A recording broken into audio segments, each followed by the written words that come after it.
Today I want to tell you about the top 7 mistakes candidates make at interviews. My name is Linda, for those that don't know. I'm the founder of Linda Hill Recruitment. We specialize in recruitment for the beauty industry and we help candidates find great jobs, and we also coach and mentor people that want to accelerate their career success. Okay, now we interview thousands of people over the past 12 years, and I want to share with you the 7 mistakes people make at interviews. People are always telling you you should say this and that, but they don't tell you about the mistakes people make, and I want you to learn from these mistakes that have people made over the years, and I want you to avoid them. Okay.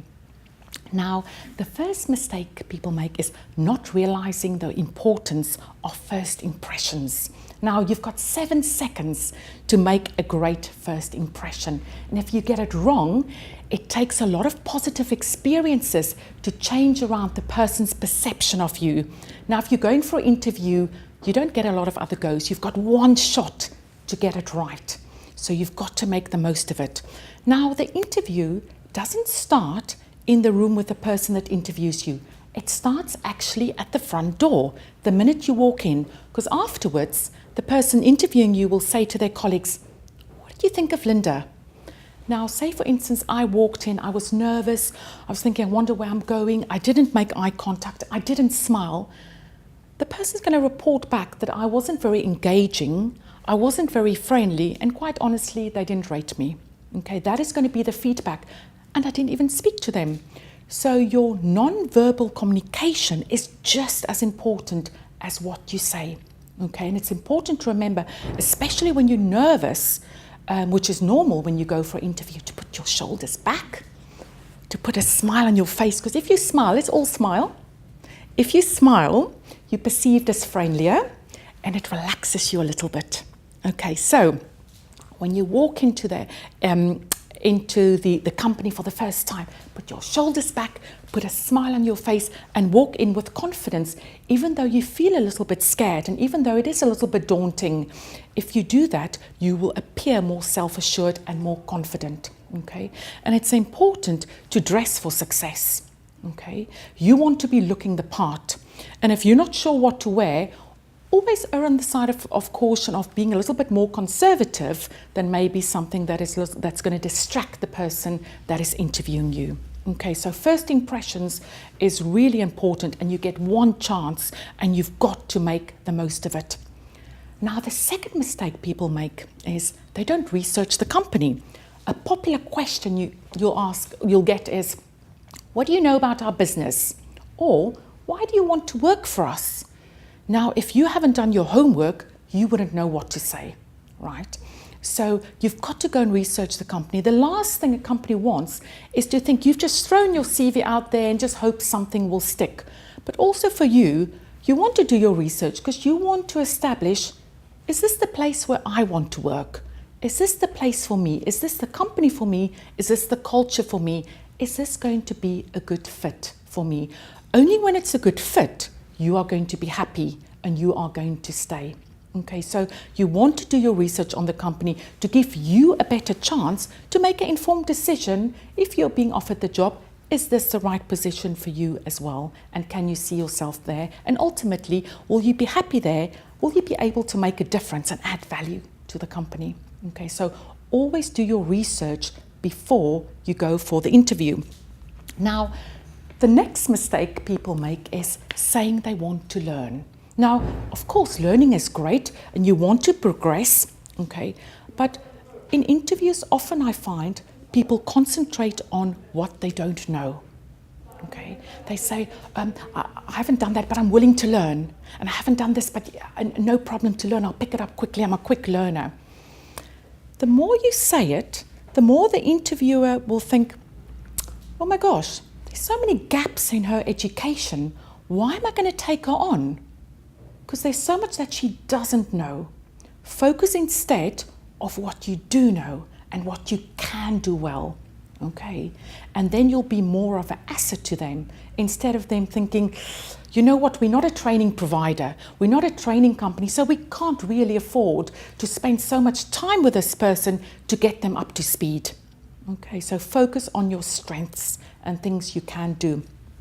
Now, the next thing is asking the wrong questions. I've seen it so many times where the interview goes well and it gets to the very end and the interviewer said, "Do you have any questions for me?" And people talk themselves out of a job, okay, by asking the wrong questions. Now, what would be the wrong question? The wrong question is maybe focusing on detail. Maybe asking, so what would the hours be? How many holidays do I get? What is your sick policy? What is your paternity cover? Even those things are important and you need to know them before you can make an informed decision whether you're going to take the job or not. It's not the right time to ask them. You know why? Because you give the interviewer the idea you're not really interested in working. You're interested more in the time that you're going to be off and you're not working. Okay, you're not interested in making a difference. You're just thinking what you're going to do with the other time, okay, when you're not there and when you're not working. So leave those questions for later, okay? The first interview is for them to like you, okay? To establish whether you are a good fit for their business and you're going to fit in with the culture of the team, okay? All the detail can come later. You can go back to your agent and you can say to your agent, would you mind checking this or that for me? Or once the company has said they want you, then you can go back and you can ask the additional questions, okay? But no point in asking all those questions. They haven't even given you inclination that they want you or they want to make a job offer, okay? So leave those small details for later and just focus on getting them to like you and for them to establish whether you are a good fit for their team and for their culture, okay? Now, the next one is being a smarty pants, okay?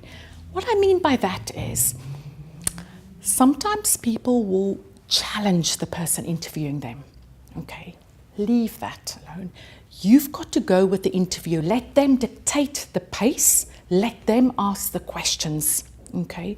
And often I find people will interrupt them and ask questions because maybe there's a moment of silence. Maybe they've asked you a question, okay, you've answered, now they're just writing something down, or just for a moment they're thinking, right? Some people are uncomfortable with silence, so they feel they've got to ask a question. Be comfortable with the silence and just sit quietly, don't fidget until they ask the next question.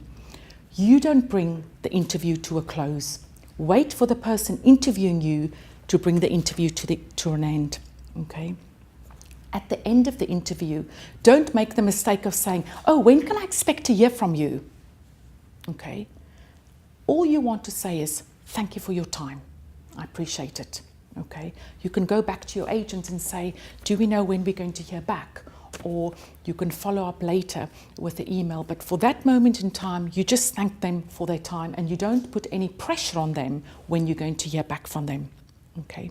Now, another thing is talking about money at the first interview. They haven't made an offer, so there's no point to talk about money yet, okay? If the interviewer brings up money, then by all means you have to go with it. If they don't say anything about money, you've got to keep quiet. Remember, often you'll see in advertisements, it will say salary depending on experience. Have you seen that before? They don't say the salary, they say depending on experience. And you know why they say that? Because they want to see what type of candidate is applying for the job. Once you're there, they will establish, is this person going to work for us? Is this person going to add value to our business?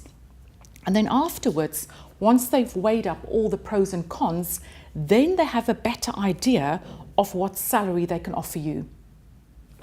But if you are sitting there and they haven't told you the salary, do not ask them what salary they're going to offer you. It's not going to work in your favor. Okay, you've got to remember this because so many people fall into that trap. And another mistake that people make is they don't know how to verbalize their strengths. What I mean with this is, a popular question is, so why should we employ you? What are your strengths? Now, if it doesn't roll off your tongue, it's not going to sound good. They're going to think, well, if she doesn't even know what her own strengths are, how are we going to possibly give her a job? Or why should we give her a job? She doesn't even know what she's good at. Okay. If you're not sure about your strengths, go and ask your colleagues, go and ask your family, and go and ask your friends, and say to them, what do you like about me? Or what is great about me? Okay, and they might say, we love working with you because you always go the extra mile, you're hardworking, you're trustworthy, you care, you're so passionate about what you do. Okay, so if you're not sure, ask people and they'll tell you. And then you can say in an interview, you can say, oh, my boss always says, she loves working with me for these and these reasons. Okay, but you've got to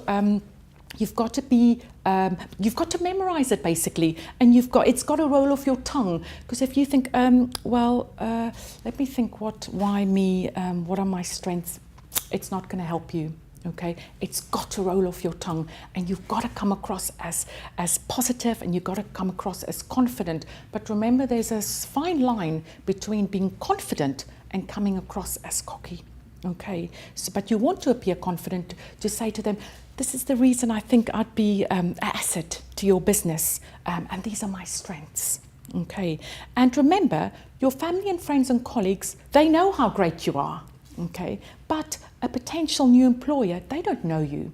So you've got to tell them those things. You've got to tell them about yourself and tell them all your strengths and all the great attributes that you have. So bear these mistakes in mind, and please do not make them at your next interview. Okay, thank you for listening.